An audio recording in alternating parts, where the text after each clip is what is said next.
We're going to review our properties of exponents and work some examples, but before I do that, let's go over the three different ways we have so far of finding a vertex, depending on what form our parabola is given to us.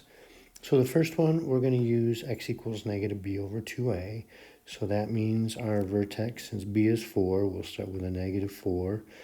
2 times the a is negative 2 is negative 4. So that means our vertex has x-coordinate positive 1.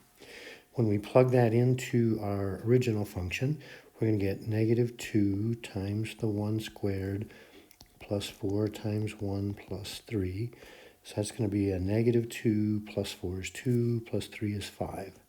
And that's all we're going to do here is find the vertex.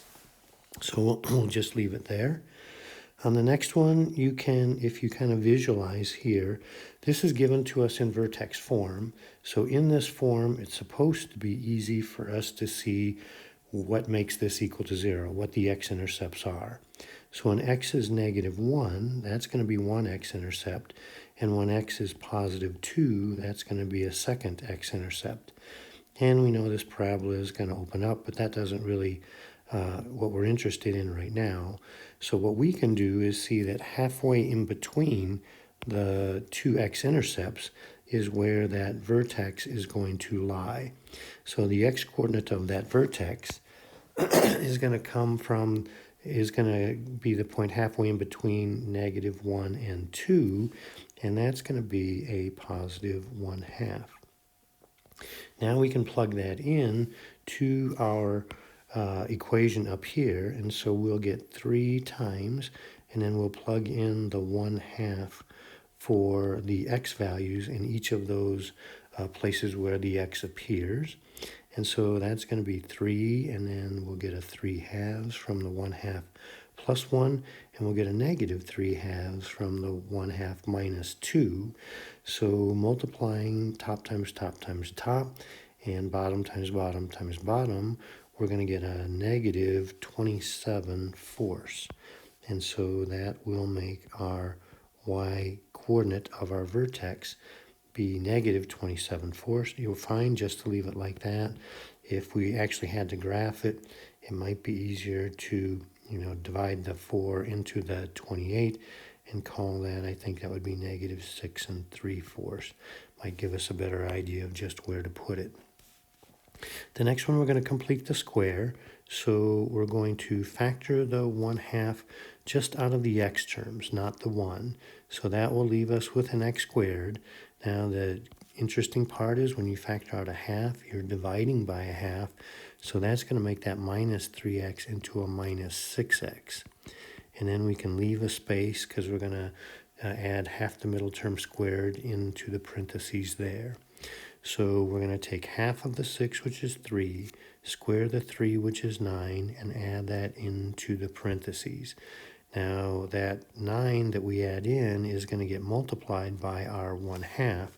So in adding the 9 to the right side of the equal sign, we've really added into the parentheses, we've really added 9/2 to the right side of the equal sign, and so we'll balance that by subtracting it back off so that the net change is going to be 0.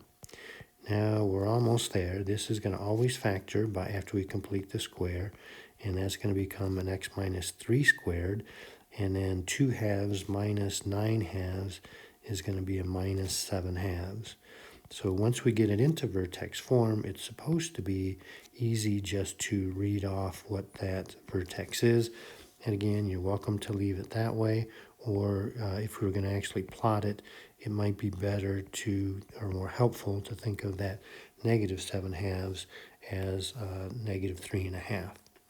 Okay, that's the old stuff. That's the recent old stuff. Let's go back and talk about our properties of exponents and do maybe the old stuff.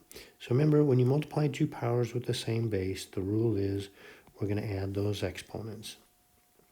So if we have something like an x squared times an x to the 3rd, we're going to add those exponents and get x to the 5th. When you raise a power to a power, we're going to multiply those exponents. So if we had an x squared raised to the 3rd power, we would multiply those exponents and get x to the 6th. If we divide two powers with the same base, we will subtract those exponents.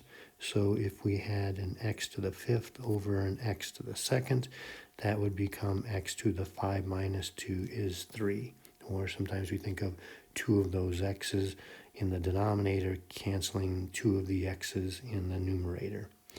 When you have two things being multiplied and then being raised to the power, they each get raised to that power. Be careful, that is not a distributive property. X plus y to the n is not going to be x to the n plus y to the n. Easy mistake to make. It looks so tempting, but that is not correct, so don't do that. So if we had something like 2x to the 3rd, whole thing to the 3rd, we would get the 2 to the 3rd power, which is going to be 8. And when we raise a power to a power, we would multiply those and get x to the 9. And when you have a fraction raised to a power, we raise the numerator and denominator to that power. So we get x to the n over y to the n. Okay, so let's come down to the yellow here, and let's talk about, remember what we do with 0, negative, and fractional exponents. Anything to the 0 is 1. And if we raise something to a negative exponent, that doesn't make it negative. That's tempting, but that instead makes it into a fraction. So say 2 to the negative 3 becomes 1 over 2 to the 3rd, which then would be 1/8. A fractional exponent actually becomes a radical. It's the nth root of x. And so then if you have a numerator and a denominator, you can write this one of two ways. You can write it as the nth root of x to the m, or you could also write it as the nth root of x and then take it to the m power. So the order that you take the root and raise it to a power is interchangeable. So let's just be careful of some of these things. So when you have the negative 2 to the 6th, the order of operations is you do the exponent first. So this has only one negative sign. So you're going to get negative, and then 2 times 2 times 2 times 2 6 times is going to be, well, let's see, 2, 4, 8, 16, 32, 64. So that's going to be a negative 64. Now the next one, where the negative is included in the parentheses, means you're going to get a negative 2 times itself 6 times. That's 6 negative signs. So the even number of negative signs is going to make the result positive. So it's going to become a positive 64.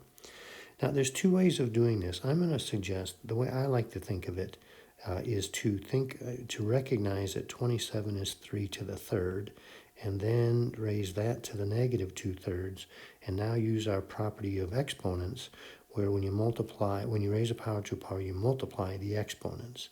So that will allow us to cancel those 3's when we multiply, and we'll get 3 to the negative 2, which is 1 over 3 to the 2nd, which is 1/9. Now you can, and some people learn it this way. I don't think it's as efficient, but you can certainly do this and it's correct mathematically if you want to first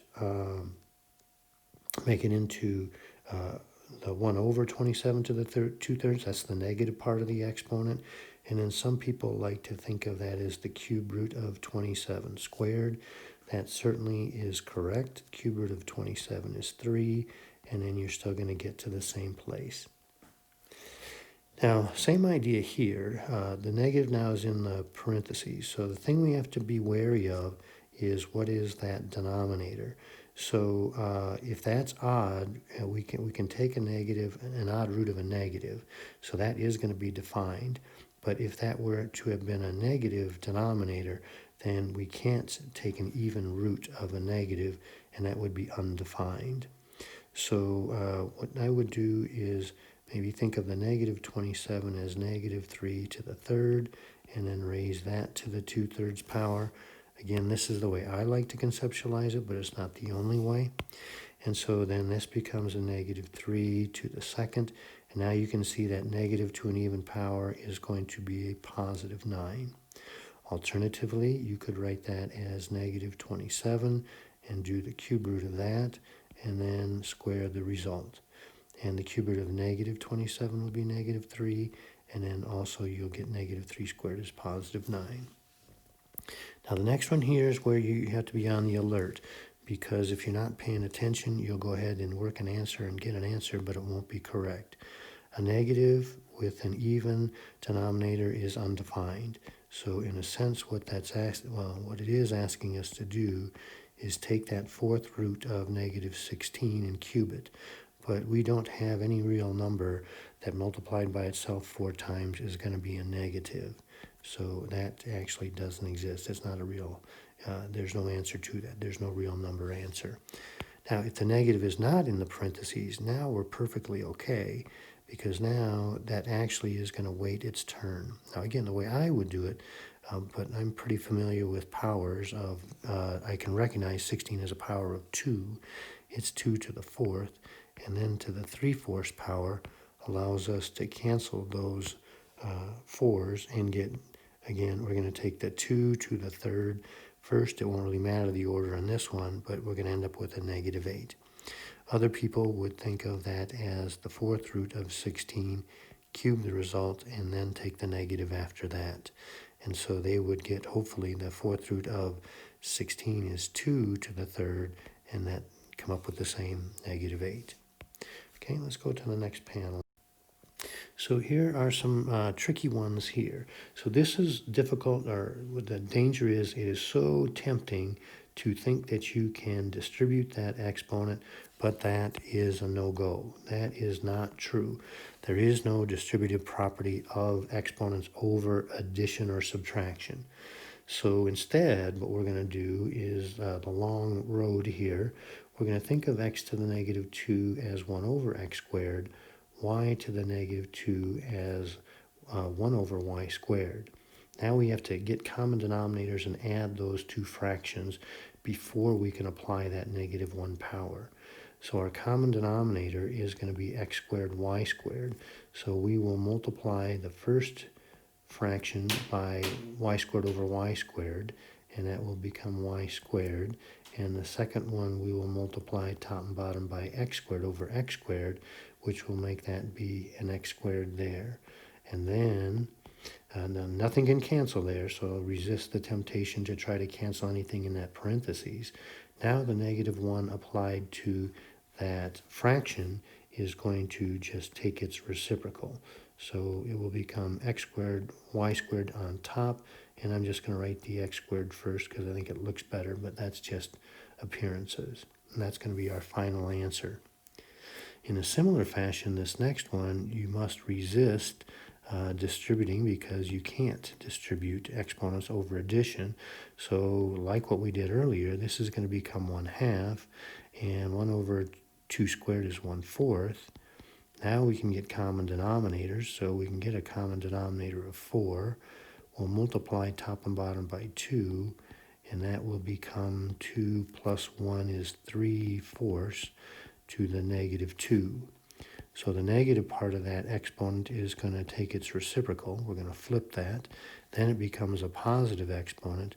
And now here we have a fraction raised to a power, so we will square the numerator and square the denominator, and that'll be 16/9, which is fine, or if you prefer, I guess 1 7/9, but those are equally acceptable. Okay, now we have a big fraction. Here, everything in the numerator is being multiplied. Everything in the denominator is also being multiplied. So we can actually kind of think of this as almost 3 separate problems. So we're going to simplify each of these things and then bring the result down as our final answer. So the 50 divided by 5 is going to be 10. The x to the 3rd over x to the 4th will subtract exponents and call that x to the negative 1. Y to the 5th over y to the 3rd is y to the 3rd. Y to the 5th over y to the 2nd is y to the 3rd when we subtract exponents. I think a lot of people don't like negative exponents. I'm not opposed to them. So to me, this would be fine. I'm perfectly okay with that. If I don't like that, I'll let you know in the directions that I don't want any negative exponents. If you are personally opposed to negative exponents, you could certainly move that y to the negative 1 into the denominator, since they're all being multiplied. Now on the next one, we're going to first have to, now here we do have two things being multiplied raised to a power, so we can simplify that first. And so now this is different than the one we saw up earlier where we had an addition sign, where we couldn't distribute. Here these are both being multiplied, so they will both be raised to that power. So x to the second will be x to the fourth, y to the negative 3 to the second will be not y to the negative 6, and we've got the 3x to the negative 2 hanging out in the denominator. So what I would like to do, the way I conceptualize this, is I think of that 1 in front, and so again we're going to combine those terms, so that'll just be a 1/3. Now looking at the powers of x, we have an x to the fourth, so we have an x to the fourth over an x to the negative 2. When we subtract those exponents, 4 minus negative 2 is going to become x to the sixth. And then when we first combine the y to the third times the y to the negative 6, that's going to be a y to the negative 3. And I'm perfectly okay with you just leaving it that way. If you don't like the negative exponent, then you would leave the x to the sixth in the numerator. The 3 would join the y cubed in the denominator. So either of those would be fine. Okay, now the next one, we're going to think of breaking this up. So this is going to be like the square root of 12, and then the square root of x to the fourth, and the square root of y to the third, and the square root of z to the ninth. And we'll kind of look at each of these as their own separate problem. Now the 12 is 4 times 3, so the square root of 4 becomes 2, so that's going to come outside the radical. The 3 is going to be left inside the radical. Now the x to the fourth is like the square root of x squared times the square root of x squared. Each of those will give us an x. They will multiply and we will get an x squared. And the y to the third we can think of as a y squared times y. So the square root of y squared is y. That comes outside. The other y is stuck inside because it doesn't have high enough power to come out. And the z to the ninth you could think of might be more efficient to think of it as z to the 8th times z to the first. And this square root, remember, is like a 1/2. So the 8th to the 1/2, that's going to come out as, I didn't leave much room there, z to the fourth, and the z stays inside. I'm going to rewrite that so it looks a little bit nicer. That's going to be 2x squared I left off the y. 2x squared y z to the fourth, and then we'll have a square root of 3yz. That's going to be our final answer on that one. And then what gets really interesting is now you're going to really have to know what your rules are. So here we're going to look at the powers of x, and then we'll look at the powers of 2. So using our properties of exponents, we're going to get x to the n minus that n minus 1 because we're going to subtract exponents, and that's going to be n minus n plus 1. So the n's will cancel and we'll get just x to the first. In a similar fashion, when we look at the 2 to the n plus 1, and then we're going to subtract the n minus 1 in the denominator, that'll be 2 to the n plus 1 minus n plus 1. And so that's going to be 2 to the n's are going to cancel. 1 plus 1 will be 2. So we're going to get just 4. And so our final answer is going to be just 4x. All right, very good.